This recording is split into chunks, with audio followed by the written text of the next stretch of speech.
पिछली वीडियो के अंदर हमने सब मेन्यूज के बारे में डिस्कस किया था। तो अब यहाँ पे डॉक्यूमेंटेशन के अंदर अब नेक्स्ट है हमारे पास short code, settings, metadata, custom post types. तो इन तीन को हम स्किप करेंगे और फिलहाल हम मूव करेंगे कस्टम पोस्ट टाइप्स के ऊपर। तो कस्टम पोस्ट टाइप्स क्या होती हैं कि बाय डिफॉल्ट जो है वर्डप्रेस हमें प्रोवाइड करता है कुछ पोस्ट टाइप्स, जैसे कि हमारे पास ब्लॉग पोस्ट हैं, ये भी एक पोस्ट टाइप है। इसी तरह जो हमारे पेजेस होते हैं वर्डप्रेस के अंदर, ये भी एक पोस्ट टाइप है। इसी तरह जो मेन्यूज डिफाइन होते हैं वर्डप्रेस के अंदर, ये भी एक पोस्ट टाइप है। तो ये तो डिफॉल्ट पोस्ट टाइप्स हैं जो वर्डप्रेस प्रोवाइड करता है। इसके अलावा वर्डप्रेस हमें ये फंक्शनैलिटी प्रोवाइड करता है कि अगर आप कोई कस्टम पोस्ट टाइप अपने प्लगइन के थ्रू रजिस्टर करवाना चाहें तो वो भी आप करवा सकते हैं। तो कस्टम पोस्ट टाइप्स को हम किस तरह से डिफाइन करते हैं, उसका जो सिंटैक्स है कोड का वो क्या होता है, तो वो हम आज की इस वीडियो के अंदर डिस्कस करेंगे। तो सबसे पहले करें रजिस्टरिंग कस्टम पोस्ट टाइप्स पे अगर हम क्लिक करें तो यहाँ पे आप देखें इसने मेंशन किया WordPress comes with 5 default post types, जिसमें पोस्ट है, पेज है, अटैचमेंट है, रिवीजन है एंड मेन्यू है। तो ये हमारे पास कुछ डिफॉल्ट पोस्ट टाइप्स हैं जो वर्डप्रेस हमें प्रोवाइड करता है। ठीक है। While developing your plugin, you may need to create your own specific content type. For example, products for an e-commerce website, assignments for an e-learning website और movies for a review website. ठीक है। तो ये तो हमारे पास होती हैं default post types. ठीक है। अब कई दफा ऐसे होता है कि आपको कुछ कस्टम कंटेंट जो है वो अपने प्लगइन के थ्रू डिफाइन करवाना होता है। तो उसके लिए फिर हम कस्टम पोस्ट टाइप्स जो है वो डिफाइन करते हैं। फॉर एग्जांपल अगर आप किसी ई कॉमर्स वेबसाइट के लिए प्रोडक्ट्स की फंक्शनैलिटी ऐड करना चाहते हैं तो वो आप उसके लिए एक अलग से कस्टम पोस्ट टाइप बनाएंगे। इसी तरह अगर आपकी ई लर्निंग की वेबसाइट है तो उसमें आप असाइनमेंट्स की आपकी कस्टम पोस्ट टाइप हो सकती है, लेक्चर्स की एक आप कस्टम पोस्ट टाइप्स बना सकते हैं, कोर्सेज के लिए आप बना सकते हैं कस्टम पोस्ट टाइप, क्लास के लिए बना सकते हैं। तो जो डिफरेंट टाइप के आपके कंटेंट्स होते हैं उनके लिए हम कस्टम पोस्ट टाइप्स क्रिएट करते हैं। तो जितने आपके डिफरेंट टाइप ऑफ कंटेंट्स होंगे उतनी आप कस्टम पोस्ट टाइप्स जो हैं वो बना सकते हैं। और इसी तरह अगर आपकी रिव्यू वाली वेबसाइट है तो उसके लिए आप मूवीज के लिए कस्टम पोस्ट टाइप्स बना सकते हैं। Using custom post types, you can register your own post type. Once a custom post type is registered, it gets a new top-level administrative screen that can be used to manage and create posts of that type. तो जब आप कोई custom post type register करते हैं तो WordPress dashboard के अंदर आपका एक न्यू टॉप लेवल मेन्यू जो है वो डिफाइन हो जाता है। ठीक है। और उसके थ्रू आप अपनी उन कस्टम पोस्ट टाइप्स को मैनेज कर सकते हैं। To register a new post type, you use register underscore post underscore type function. तो ये हमारे पास एक फंक्शन है जो वर्डप्रेस प्रोवाइड करता है, जिसको इस्तेमाल करके हम अपनी कस्टम पोस्ट टाइप को रजिस्टर कर सकते हैं। तो इस पर अगर हम क्लिक कर लें, इसको साथ में ओपन कर लें, तो यहाँ से हम देख सकते हैं कि ये जो फंक्शन है ये कौन कौन से पैरामीटर्स को एक्सेप्ट करता है। तो सबसे पहला इसका पैरामीटर है वो है पोस्ट अंडरस्कोर टाइप। तो इसके अगर हम नीचे पैरामीटर्स की डिटेल के अंदर आए तो पोस्ट टाइप क्या है, इसकी डेटा टाइप स्ट्रिंग होती है और ये रिक्वायर्ड है पोस्ट टाइप की। तो ये आपकी जो पोस्ट है उसकी जो टाइप है उसके लिए हम की डिफाइन करते हैं, ये यूनिक होनी चाहिए। Must not exceed 20 characters and may only contain lower case alpha numeric characters, dashes and underscores. ठीक है। तो ये आपकी एक यूनिक की होती है जिसके थ्रू आप अपनी पोस्ट टाइप को डिफ्रेंशिएट करते हैं और ये 20 कैरेक्टर्स से ग्रेटर नहीं होनी चाहिए और इसके अंदर lower case alpha numeric characters हम यूज कर सकते हैं और डैशेस वगैरह यूज कर सकते हैं।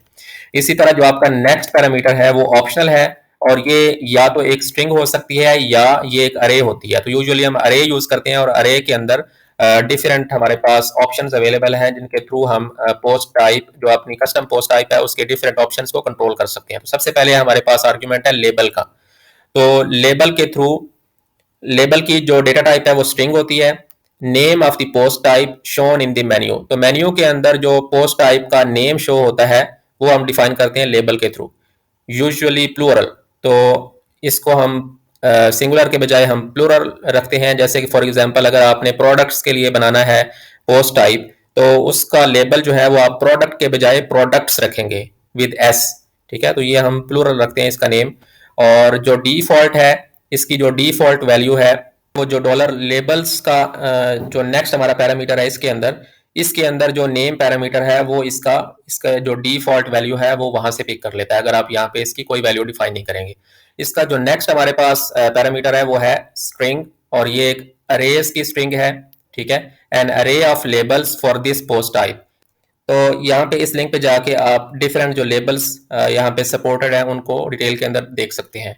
फिर नेक्स्ट हमारे पास पैरामीटर है डिस्क्रिप्शन का। ये भी इसकी डेटा टाइप जो है ये स्ट्रिंग है। ए short descriptive summary of what the post type is. इसके अंदर आप बताते हैं कि आपकी जो पोस्ट टाइप है उसकी शॉर्ट डिस्क्रिप्शन जो है वो आप इस पैरामीटर के थ्रू डिफाइन करते हैं। फिर नेक्स्ट हमारे पास पैरामीटर है पब्लिक का। ये इसकी जो डेटा टाइप है ये बुलियन है, मीन्स कि या ये ट्रू होगा या फॉल्स होगा। Whether a post type is intended for use publicly either via admin interface और बाय फ्रंट एंड यूजर्स। तो इसके थ्रू आप डिफाइन करते हैं कि आप इस पोस्ट टाइप का जो कंटेंट है उसको पब्लिक साइड पे या फ्रंट एंड साइड पे दिखाना चाहते हैं या नहीं दिखाना चाहते। नेक्स्ट हमारे पास पैरामीटर है हायरार्किकल। तो इसकी जो डेटा टाइप है वो बुलियन है। Whether the post type is hierarchical that is page default is false. तो जैसे पेजेस हमारे पास हायरार्किकल होते हैं, मींस के उसके अंदर आपके पास एक पेरेंट पेज है, फिर उसका आप एक चाइल्ड पेज डिफाइन कर सकते हैं, और फिर उसका आप चाइल्ड पेज डिफाइन कर सकते हैं एंड सो ऑन। तो इस तरह के जो कंटेंट टाइप्स होते हैं वो हायरार्किकल होते हैं। तो जो बाय डिफॉल्ट जो पोस्ट टाइप है वो जो पोस्ट होती हैं जो बाय डिफॉल्ट इसकी वैल्यू जो है वो फॉल्स होती है, मींस के इसके अंदर पेरेंट चाइल्ड वाला जो रिलेशनशिप है वो नहीं होगा। तो अगर आप वो रिलेशनशिप ऐड करना चाहते हैं तो आप इसकी वैल्यू को ट्रू कर देते हैं। फिर नेक्स्ट हमारे पास पैरामीटर है एक्सक्लूड फ्रॉम सर्च। तो इसकी भी वैल्यू जो है वो बुलियन है, मींस के ये इसकी वैल्यू या ट्रू होगी या फॉल्स होगी। Whether to exclude post with this post type from front end search results. तो जब आपके फ्रंट एंड से कोई यूजर जो है वो सर्च करेगा आपके वेबसाइट के अंदर, तो क्या आप इस पोस्ट टाइप की पोस्ट को भी उस सर्च रिजल्ट्स के अंदर शो करना चाहते हैं या आप उसको एक्सक्लूड करना चाहते हैं। अगर आप इसको ट्रू कर देंगे तो सर्च के अंदर आपकी इस पोस्ट टाइप के कंटेंट्स जो है वो शो नहीं होंगे। और default is the opposite value of public. और पब्लिक की जो वैल्यू है उसका जो ऑपोजिट होगा, मींस कि अगर आपने पब्लिक को ट्रू सेट किया हुआ है तो इसकी जो डिफॉल्ट वैल्यू है वो फॉल्स हो जाएगी, और अगर आपने इसको फॉल्स सेट किया हुआ तो इसकी जो डिफॉल्ट वैल्यू है वो ट्रू होगी। डिफॉल्ट वैल्यू तब ऐड होती है जब आप इस पैरामीटर की वैल्यू स्पेसिफिकली डिफाइन नहीं करते। और फर्दर अगर आप किसी स्पेसिफिक ऑप्शन को या किसी स्पेसिफिक फीचर को अगर आप डिटेल के अंदर स्टडी करना चाहें तो आप यहाँ से इसको डिटेल के अंदर देख सकते हैं। तो हम अपने डॉक्यूमेंटेशन के अंदर दोबारा से आते हैं, और यहाँ पे एक नोट इसने मेंशन किया हुआ, we recommend that you put custom post types in a plugin rather than a theme. तो आप थीम के अंदर कस्टम पोस्ट टाइप्स को डिफाइन करने के बजाय ये वर्डप्रेस ये रिकमेंड करता है कि आप अपने प्लगइन के थ्रू कस्टम पोस्ट टाइप्स को डिफाइन करवाएं। This ensures that user content remains portable even if the theme is change. तो इससे ये होता है कि अगर आप थीम चेंज भी कर दें तो आपका जो कंटेंट है वो आपकी वेबसाइट के अंदर रहेगा जब तक आपका वो प्लगइन जो है वो आपकी वेबसाइट के अंदर इंस्टॉल्ड रहेगा। तो यहाँ पे हम एक एग्जांपल लेते हैं। इसने यहाँ पे एक एग्जांपल मेंशन किया हुआ है कि अगर आप एक कस्टम पोस्ट टाइप को डिफाइन करना चाहें तो वो आप किस तरह से कर सकते हैं। तो अगर आपको याद हो तो हमने इस वीडियो सीरीज के स्टार्ट में हमने एक कस्टम पोस्ट टाइप डिफाइन की थी। तो उसका कोड अगर हम देखें तो यहाँ पे एडमिन के कोड को अगर हम स्क्रॉल अप करें तो यहाँ पे आप ये देखें कि हमने यहाँ पे एक कस्टम पोस्ट टाइप डिफाइन की थी, और बुक के नाम से हमने एक कस्टम पोस्ट टाइप डिफाइन की थी।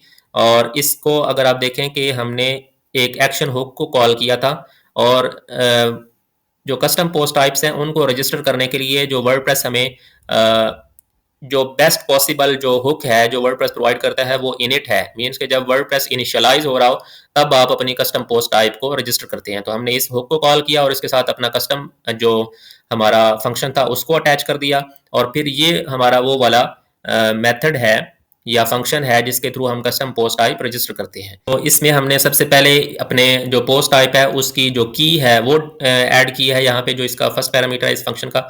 और फिर जो नेक्स्ट पैरामीटर है हमारा इसका वो एक अरे है, ठीक है। और इस अरे के अंदर आप इस पोस्ट टाइप के लिए जो डिफरेंट लेबल्स हैं वो आप डिफाइन कर सकते हैं, और इसके अलावा जो इसकी डिफरेंट ऑप्शंस हैं वो आप यहाँ पे डिफाइन कर सकते हैं। इनकी जो डिटेल्स हैं वो हमने जैसे पहले मेंशन किया कि आप इस लिंक पे जाके हर जो पैरामीटर है उसकी डिटेल्स को देख सकते हैं। तो यहाँ पे इस एग्जांपल को अगर हम देखें तो इसने एक ये अरे डिफाइन किया हुआ है, यहाँ तक ये उसने अरे डिफाइन किया है जिसके अंदर उसने लेबल्स डिफाइन किए हैं, और लेबल्स के थ्रू उसने उसका एक्चुअल नेम डिफाइन किया है जो कि ऑलवेज प्लूरल की फॉर्म में होता है, और फिर उसने एक सिंगुलर नेम उसका डिफाइन किया है। ये पैरामीटर्स कौन कौन से आप यूज़ कर सकते हैं, इनकी डिटेल आप ऊपर वाले लिंक के ऊपर जाके देख सकते हैं। यहाँ पे हमारा जो आर्ग्यूमेंट्स हैं, आर्ग्यूमेंट्स का जो अरे है इसको हम कंप्लीट कॉपी कर लेते हैं, और यहाँ पे हम इस वाले अरे को, आप अरे को इस तरह से भी डिफाइन कर सकते हैं और इस तरह से भी डिफाइन कर सकते हैं जिस तरह से डॉक्यूमेंटेशन के अंदर मेंशन्ड है।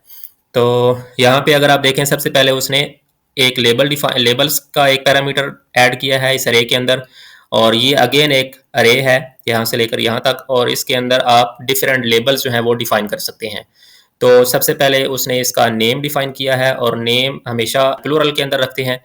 तो हमने चूंकि बुक के लिए कस्टम पोस्ट टाइप डिफाइन किया है तो हम इसको चेंज कर देते हैं और इसका हम नेम रखते हैं बुक्स। और टेक्स्ट डोमेन, हमारे केस में टेक्स्ट डोमेन जो है वो यूजुअली हम अपने जो प्लगइन की प्रीफिक्स होती है वही रखते होते हैं। तो या आप ये भी यूज़ कर सकते हैं, या आपने अगर कोई कस्टम टेक्स्ट डोमेन डिफाइन की हुई है तो वो भी आप डिफाइन कर सकते हैं। टेक्स्ट डोमेन्स हम क्यों यूज़ करते हैं? टेक्स्ट डोमेन्स की बेस पे आपके ये जो स्ट्रिंग्स हैं ये ट्रांसलेट होती हैं। मीन्स कि अगर आपने इन स्ट्रिंग्स को डिफरेंट लैंग्वेजेस के अंदर ट्रांसलेट करवाना हो, या आपने अपने प्लगइन को ट्रांसलेटेबल बनाना हो, तो उसके लिए वर्डप्रेस ये रिकमेंड करता है कि आप अपने प्लगइन की जो जितनी भी स्ट्रिंग्स हैं उनको आप इनक्लोज करें एक टेक्स्ट डोमेन के अंदर। तो आप अपने प्लगइन के लिए एक टेक्स्ट डोमेन डिफाइन कर लेते हैं, और फिर जहाँ पे भी आप अपने प्लगइन के अंदर स्ट्रिंग्स यूज़ करते हैं उनके साथ आप अपनी टेक्स्ट डोमेन भी ऐड कर देते हैं। तो इससे क्या होता है कि आप अपनी जो जितनी भी स्ट्रिंग्स हैं उनको ट्रांसलेटेबल बना सकते हैं। तो इसकी जो फर्दर डिटेल्स एंड ट्रांसलेशन से रिलेटेड वो हम लेटर ऑन किसी वीडियो के अंदर डिस्कस करेंगे। और ट्रांसलेशंस के लिए वर्डप्रेस हमें प्रोवाइड करता है अंडरस्कोर अंडरस्कोर का फंक्शन। तो अंडरस्कोर अंडरस्कोर के फंक्शन के अंदर सबसे पहला जो पैरामीटर है वो हमारा आता है वो एक्चुअल स्ट्रिंग जो आपने यहाँ पे डिस्प्ले करवानी, जो आपने इसको स्ट्रिंग देनी है, ये इसका फर्स्ट पैरामीटर होता है। और जो नेक्स्ट है वो आपकी टेक्स्ट डोमेन आती है जो कि ट्रांसलेशंस के लिए यूज़ होती है। और फिर जो हमारा इसका इस पोस्ट टाइप का जो सिंगुलर नेम है वो हम इसको चेंज कर देते हैं, तो ये होगा बुक। तो हमारी जो कस्टम पोस्ट टाइप है इसकी की है हमारी बुक के नाम से जो सारा स्मॉल के अंदर है, और इसका जो प्लूरल नेम है वो है बुक्स, और इसका जो सिंगुलर नेम है वो है बुक।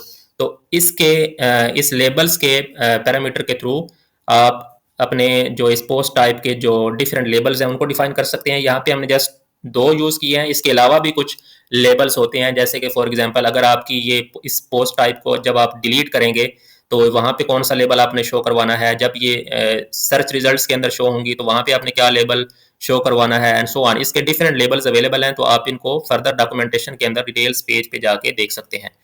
तो आगे अगर हम मूव करें तो यहाँ पे हमारे पास एक और पैरामीटर है पब्लिक का।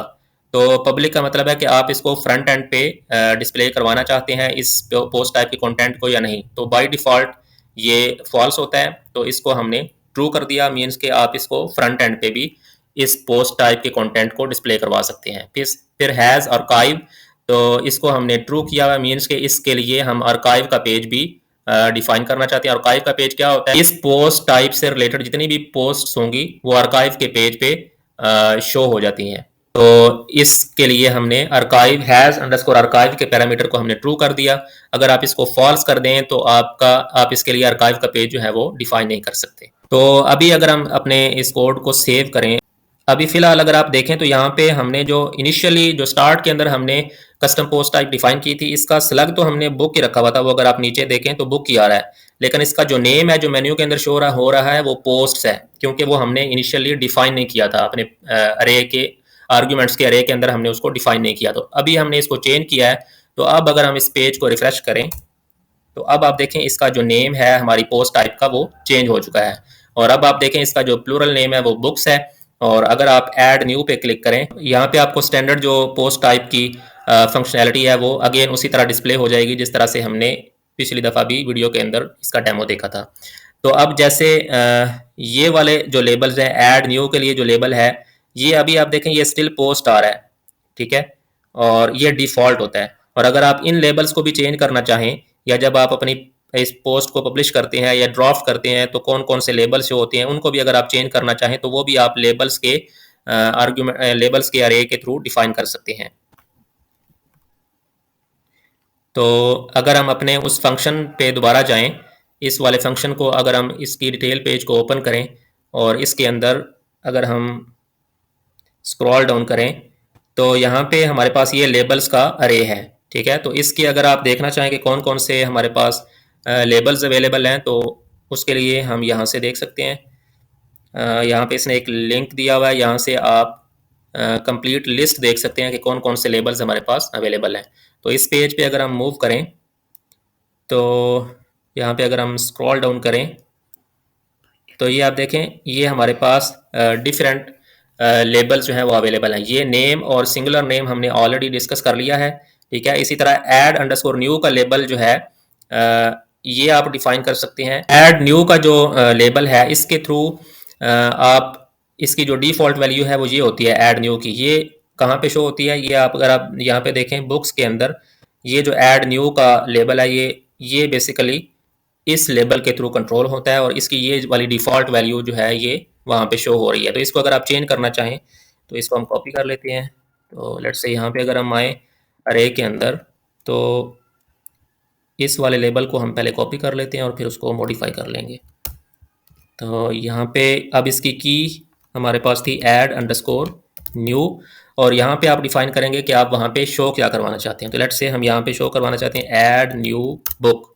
ठीक है, और यहाँ पे आपका उसी तरह वो टेक्स्ट डोमेन आ जाएगी ट्रांसलेशंस के लिए। तो अगर हम इसको सेव करें और अभी अगर हम अपने डैशबोर्ड के अंदर जाएं और इसको रिफ्रेश करें तो आप देखें ये जो हमारा लेबल है ये चेंज हो चुका है। और इसी तरह एक और एग्जांपल हम ले लेते हैं।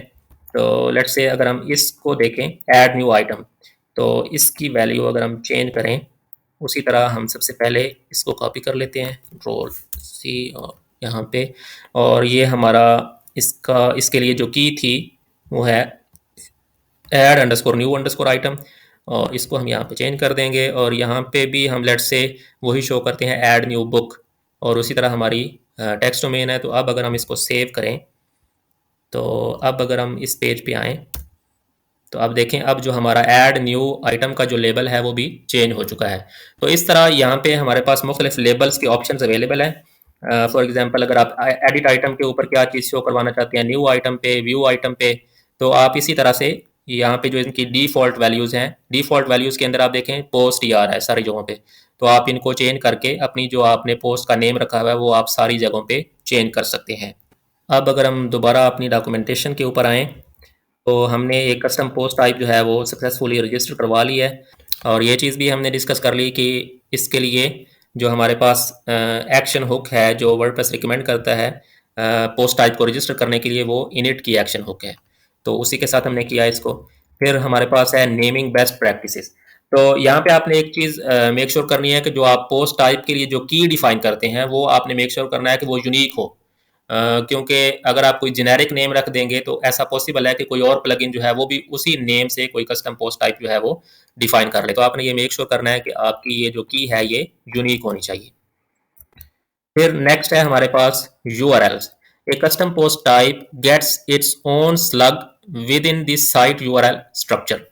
ठीक है, तो जब भी आप कोई कस्टम पोस्ट टाइप डिफाइन करते हैं तो उसके लिए आपको एक यूनिक जो स्लग है वो उस कस्टम पोस्ट टाइप को असाइन हो जाती है। तो वो कैसे होती है, a post of type WP org underscore product. तो ये अगर आपने की रखी हुई है अपनी कस्टम पोस्ट टाइप की, will use the following URL structure by default. तो सबसे पहले उसका यूआरएल का स्ट्रक्चर कैसे आएगा, सबसे पहले आपकी वेबसाइट का जो मेन यूआरएल है वो आ जाएगा और फिर जो आपने अपनी कस्टम पोस्ट टाइप के लिए जो की डिफाइन की होगी वो आ जाएगी और फिर आपकी वो पोस्ट आ जाएगी जो आपने जिसकी टाइप ये वाली कस्टम पोस्ट टाइप होगी और इसकी जो स्लग है वो एंड पे आ जाएगी।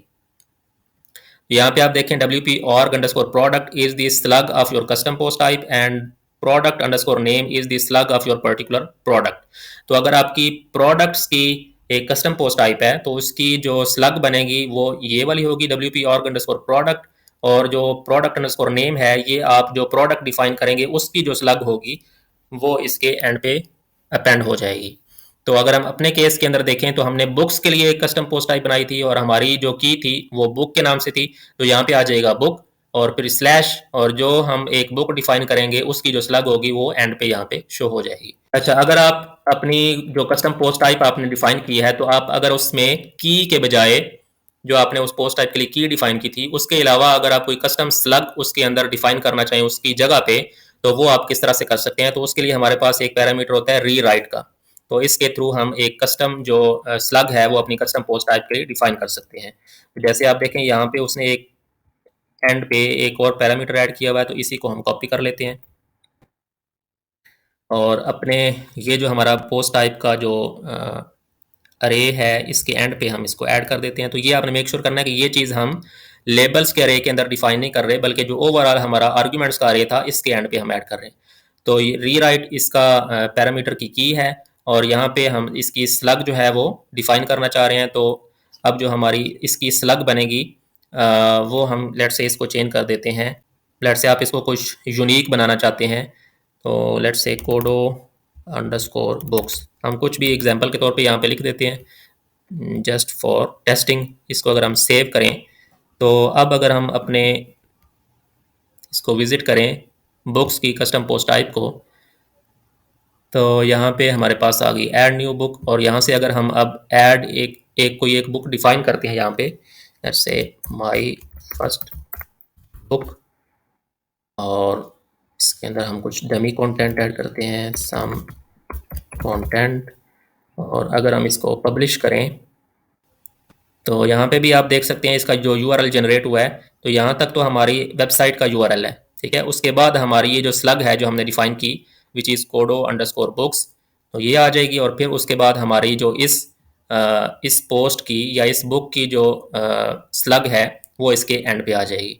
तो इसके थ्रू आप एक कस्टम जो स्लग है वो डिफाइन कर सकते हैं। और अगर हम इस पैरामीटर को अभी फ़िलहाल रिमूव करें, री राइट के पैरामीटर को, जस्ट टू सी कि इसकी जो डिफ़ॉल्ट जो स्लग है वो किस तरह से बनेगी। तो अब अगर हम इसी को रिफ्रेश करें तो अब आप देखें जो इसकी जो डिफ़ॉल्ट स्लग है, जो इसकी डिफ़ॉल्ट यूआरएल के अंदर जो स्लग आई है वो आपके जो एक्चुअली इस पोस्ट टाइप की जो की थी वही यहाँ पे एज ए स्लग ऐड हो रही है। तो इसको हम दोबारा से ऐड कर देते हैं और ताकि आप इस री राइट के थ्रू आप यहाँ पे कुछ यूनिक स्लग जो है वो ऐड कर सकें। Control S. तो अब अगर हम दोबारा इसको रिफ्रेश करें तो आप देखें अगेन जो हमारी कस्टम जो इसकी जो री राइट हमने किया है इसकी यूआरएल को, तो वो यहाँ पे कस्टम स्लग जो है वो यहाँ पे ऐड हो चुकी है।